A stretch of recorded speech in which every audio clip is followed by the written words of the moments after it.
मित्रों, हिंदू धर्म शास्त्रों में समय को बहुत ही शक्तिशाली बताया गया है। वह समय के पहिया ही है जो मनुष्य को खुशी, गम, लाभ, हानि और जीवन मृत्यु से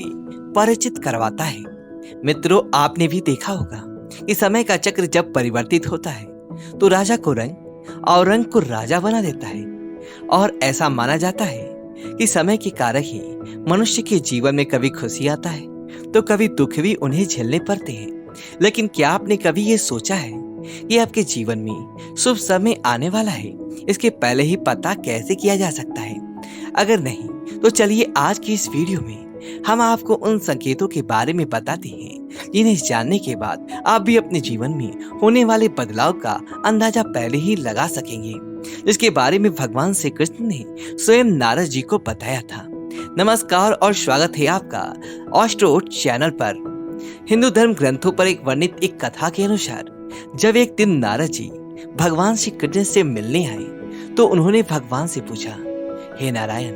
कृपया कर ये बताइए कि कोई भी मनुष्य अपने जीवन में आने वाले शुभ समय के बारे में पहले से ही कैसे जान सकता है? तब भगवान कृष्ण ने उत्तर दिया, हे देवर्षि, मैं स्वयं मनुष्य को समय परिवर्तित होने से पहले कुछ संकेत पशु पक्षियों, छोटे बच्चों और अपने भक्तों द्वारा पहुंचाता हूँ, जिन्हें ज्ञानी मनुष्य तो समझ लेते हैं लेकिन अज्ञानी मनुष्य उन्हें वहां पर नहीं पाते। हे देवर्षि,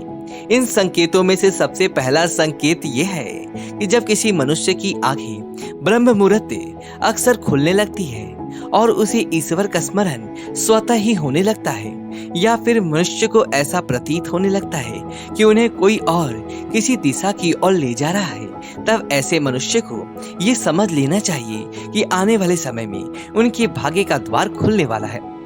और उन्हें कामयाबी नई राह मिलने वाला है। ऐसे समय में मैं स्वयं मनुष्य की सहायता करता हूँ। तो मित्रों, अगर आपकी भी आंखें ब्रह्म मुहूर्त में खुलने लगती हो और आप भी अपने जीवन में ऐसा बदलाव महसूस किया हो तो नीचे कमेंट करके अवश्य बताएं। इसके बाद श्री कृष्ण ने दूसरे संकेत के बारे में बताते हुए नारद जी से कहते हैं,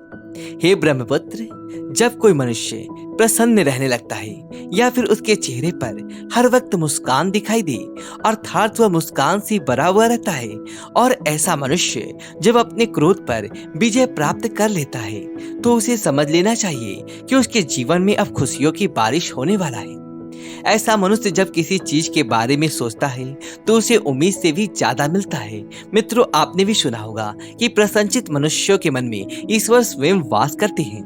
और ऐसे में जब मनुष्य का मन प्रसन्न रहने लगे तो उसे समझ लेना चाहिए कि उसके जीवन में अच्छे समय का आगमन होने वाला है। इसके भगवान श्री कृष्ण ने तीसरे संकेत के बारे में बताते हैं कि जब मनुष्य के द्वार पर गौ अर्थात गाय बार बार खाने को आए, या फिर बंदर उसके घर की चीजें अपने आप उठाकर ले जाने लगे, या फिर उसके घर के प्रांगण में बिल्ली बच्चों को जन्म दे, या फिर पक्षी उसके घर में आकर अपना बसेरा बनाए और चहकने लगे, तभी मनुष्य को समझ जाना चाहिए कि आने वाले समय उसको पहले से और ज्यादा शक्तिशाली बनाने वाला है और वे अपने जीवन में नई नई ऊंचाइयां छूने वाला है। इसके बाद चौथे संकेत के बारे में बताते हुए भगवान श्री कृष्ण कहते हैं, जब किसी मनुष्य के घर पर छोटे बच्चे बिना बुलाए बार बार आकर खेलने लगे या फिर उन्हें देखकर बार बार मुस्कुराए, तो ऐसे में उस मनुष्य को भी समझ जाना चाहिए कि उनका आने वाला समय खुशियों से भरा हुआ होने वाला है और नए रिश्ते उनसे जुड़ने वाले हैं।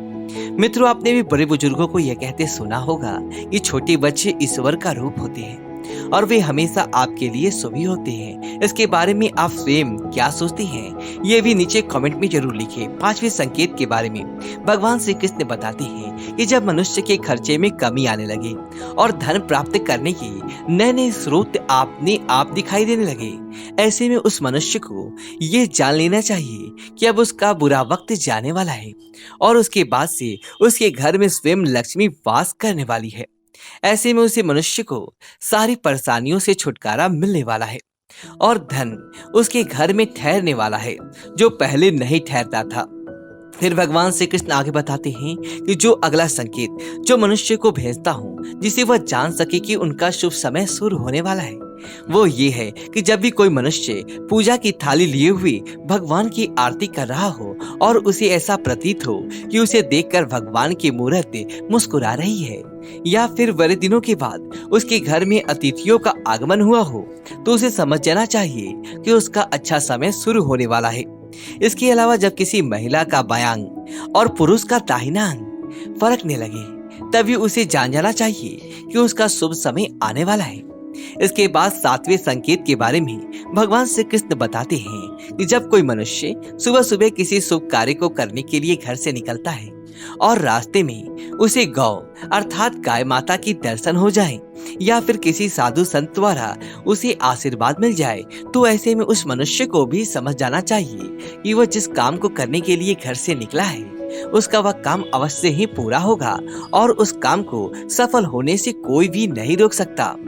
अंत में भगवान श्री कृष्ण बताते हैं, हे नारद, इन सत्याओं जिसके मनुष्य को संध्या के समय जल्द से भरा पात्र या फिर दूध से भरा पात्र किसी के द्वारा उसे प्राप्त हो या फिर कोई उसे मिठाई दे, तभी उसे समझ जाना चाहिए कि अब उसके भाग्य खुलने वाले हैं। तो मित्रों, ये थी वो 7 संकेत जिसे जानते आपके महसूस करके आप अपने आने वाले शुभ समय को भली भांति पहचान सकते हैं। लेकिन भगवान कृष्ण ने ऐसे ही कुछ संकेत और भी बताए हैं जो मनुष्य के जीवन में आने वाले अशुभ समय के बारे में बताते हैं। यदि आप भगवान कृष्ण द्वारा कहे गए उन अशुभ संकेतों के बारे में भी जानना चाहते हैं तो हमारे नीचे कमेंट करके अवश्य बताएं और हमारे चैनल को सब्सक्राइब करें और वीडियो